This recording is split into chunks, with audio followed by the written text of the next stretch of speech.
Alright, this is for Lynette Easton or anybody else really, but I'm doing a video for her because she has never bass fished before. She won the Cashin Series worm/jig rod. She doesn't know the techniques so to use for the rod, so I'm going to go over that.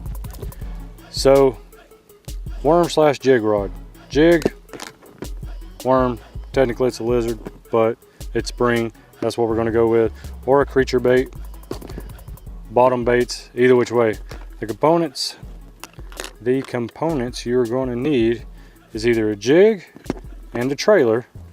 Now I like twin tail grubs as my trailers, and you just slide it down the middle like that. And there's many different sizes of jigs, many different styles, archy heads, swim jigs. Let's see if I can find football head jigs. Here's one. Football head jigs. There's all different kind of trailers that you could put on them. There's a zoom. Chunk. And people actually do these different. Some come down the middle like this. Some come in the side like that. I don't like that method, but if you do, that's okay. You probably catch more and bigger fish than me. And that's the jig. Then you got the Texas rig, the worm part of it. There's the components for that. You need your sinker. This is a bullet style tungsten sinker. That's a 1/4 ounce. I got a 4/0 EWG hook. And then I got the lizard. And this is a Zoom spring lizard pumpkin seed. First thing you do if you're using one of these, pick out the size of the sinker for the depth that you're fishing or the style that you're fishing. And out here today we're just going to be throwing it around any targets that are in the water, grass clumps, lay downs, any of that stuff.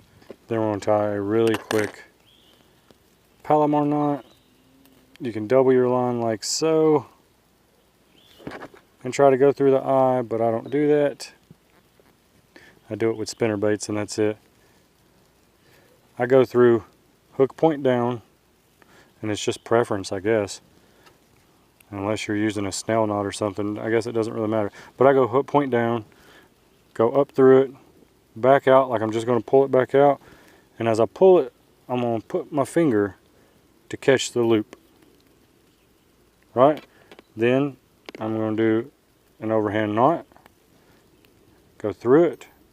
Then I'm going to cinch that down on my finger a little bit, come down over my hook, pull that back up to my finger here, and then I'm going to wet this right here, and I'm going to cinch it down at the same time. Keeping that knot wet, just like that. It's real simple, takes no time at all.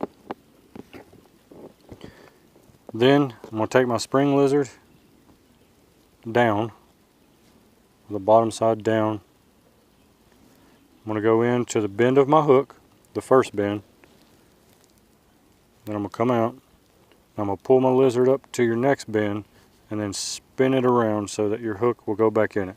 I like for the bait to go over the eye. Then you lay your bait and hook down like so. Where your hook ends, right there, pinch it. Go in through the bottom where you pinched it, dead center. Come out. Now it lays nice and flat right on the top of your lizard. You can leave it like that or you can Texpose it. it's exposing, you just pull it forward a little bit and let it go. Now it buries the tip of that hook in a little bit of plastic. When a fish bites it, it's all it takes. But it's more weedless. If you come up over something, like if my finger was it, if you come up over something, it's not going to hang. See, it doesn't get me. But as soon as that fish bites down, and I mean it takes like no pressure at all, it drops and you bury that hook. Alright, let's get out here, start flipping it around. I forgot, before we do that, I'm going to take a little bit of that right there. That's Spike It Garlic Chartreuse Color Dip and Glow. Just going to dip the end of that in there. Just like so. I don't know if that stands out.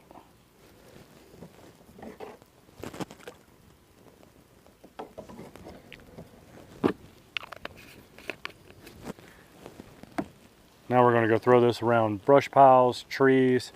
We're going to start out down around the dam, and we're just going to plug away at it and just keep flipping into little areas and casting in the little areas and see if we can catch any.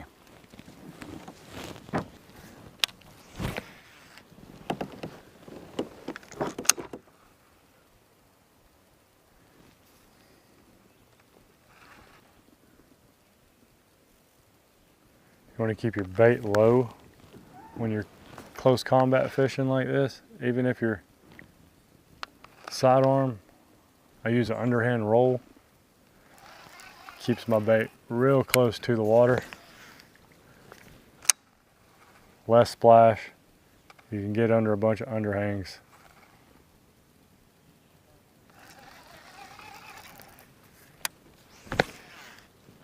See, I got back in there. Under that tree there. I don't know if y'all seen that.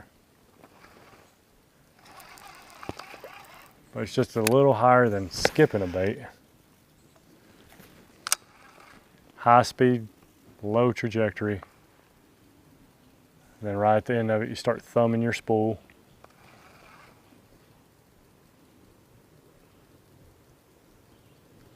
And you can get it back into places where some can't. Just can't capitalize.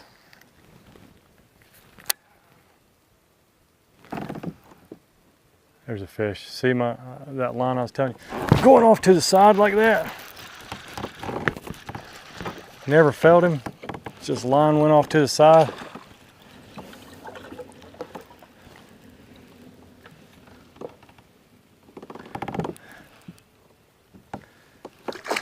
Come here, little buddy.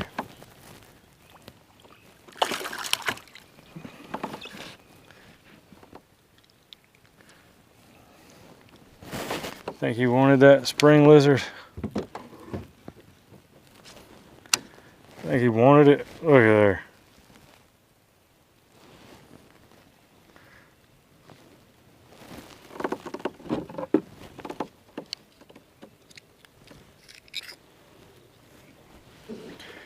Get everything out. There we go.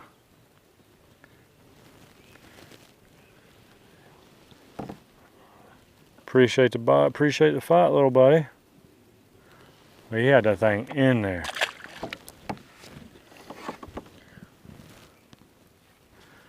Like I said, I never felt the bite. Seen it take off to the side. And he was swimming with it out to deeper water. Never would have caught that fish if I'd have threw real high. Made a big loud entrance. He would have bugged out. He'd have just, nope, I'm out. Because they don't know if it's a predator, you know, a bird coming down. They don't know what it is.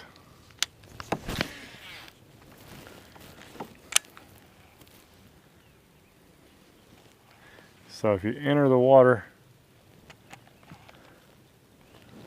a little bit more quiet, silent ninja skills. you'll get more bites. That's just letting off a little more line, like I said. Underhand roll, right at the end, thumb your spool. There's another hit. And sorry about that, little buddy. I pulled him out of there like he was a giant. He shouldn't have been nibbling it. But anyways, keep it low. Low trajectory, sorry. Low trajectory, let off your little, right there. Thumb it at the end. Silent in the water. See if we can pull another one out of there. There's a little hole right where the trees meet the water.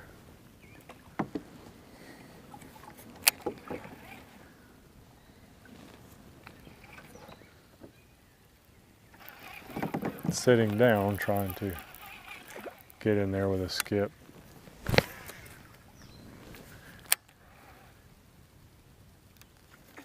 Surprised I got that back out. That's not the hole I was looking at. The hole I was looking at is right there.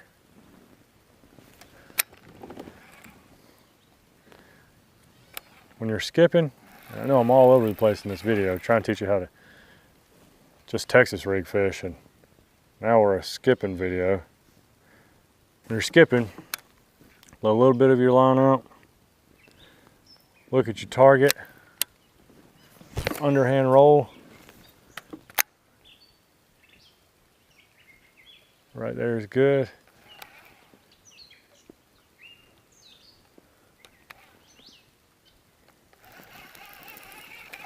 Now to where those two trees are just barely hanging over the water and there's grass. I'm gonna try just like that.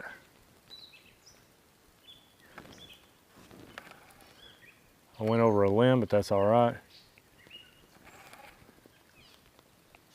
What would have happened if I'd have caught a fish? I'd have set the hook. Don't worry about putting your bait in places and saying, hey, what happens if they hit it? You just worry about getting your bait in there, making a presentation to the fish. And once you do that, if you feel them hit it, set the hook. Trust in your gear to hold up.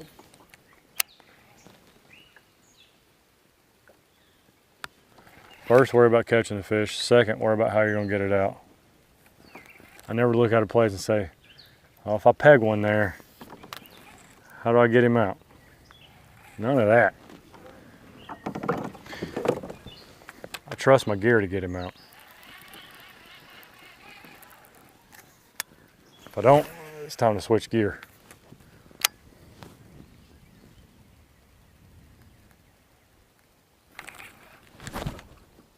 Like that. Let's see if he's still on there. He is. He was in the mix of all that stuff. Had him pegged to the log for a second. Then I trust my gear to get him out. He wasn't a monster, but he was a fish. And that just proves my point. You present your bait to him, trust your gear, and you'll get them.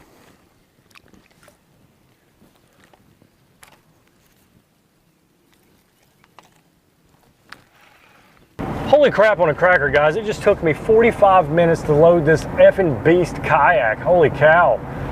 Titan is right. I was about ready to pick this thing up, body slam it into the water, walk off without it. But I didn't. I got it in the truck. I couldn't get up the slippery, slickery slope that I was standing on. The C-tug didn't want to tug out. So I had to bench press it into the back of the truck, kind of ratchet strap it half in, half out, and pull it on out and hope that it didn't fall, because that would have sucked. But anyways, I hope I taught you something on the Texas rig video. Didn't catch many fish, but it was still a good day. Lynette, I hope you enjoyed the video. I hope you could take the rod that I'm sending you, go out, smash some fish in their face, and send me some pictures of that. That would be great. I would put it on one of the videos. Guys, let's keep the family growing. Like, subscribe, comment, hit that little bell notification so you can get smacked in the face with knowledge every time that I do drop it. Won't be much, but it may if you like these videos. Oh, speaking of comments, guys, thanks for the comments and the happy wishes about the procedure I went through the other day. They did remove some polyps. Hoping for the best on those. If they are cancerous, hoping they're not. But if they are, let's put positive vibes out there. Let's keep our nose down, keep to the grind. You put positive vibes out, you get positive things. But thank you for the good wishes. Wishes? I don't know what a wish is. But thank you for the good wishes. And guys, like always, I'll catch you next time.